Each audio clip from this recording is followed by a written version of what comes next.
I love this stuff, right? Because like I feel like when we were doing Dodgeball, my first startup, we didn't have a real community of users or a community of people or mentors or advisors to bounce questions off of, to figure out how to structure the company, how do you talk about people who are raising money, what does a pitch deck look like, how do you advance the product in the right ways. And so I feel like we learned it the hard way, and because it was so difficult for us the first time around, I feel like we should kind of help other people through it so they don't struggle in the same way that we did. And so we do a lot of this in New York. I try to get coffee with a lot of different entrepreneurs, and like to do it up here is great because you get to meet with 100 people in an afternoon. It's a lot more efficient. So.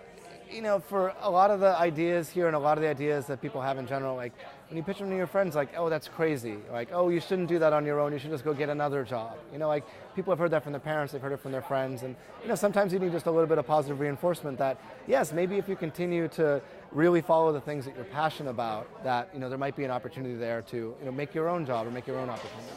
There's a couple things that are really good. There's a couple things that like, they're interesting, but they might be too specific, and you have conversations about, okay, well, let's look at the bigger picture. What's the bigger story behind this one specific idea? And there's very few really bad ideas. Like a lot of them, it's like you got to take it and just massage it a little bit to turn it into something that is applicable to a lot more people, or applicable to just a larger audience, or just as like a lot more generic than say specific.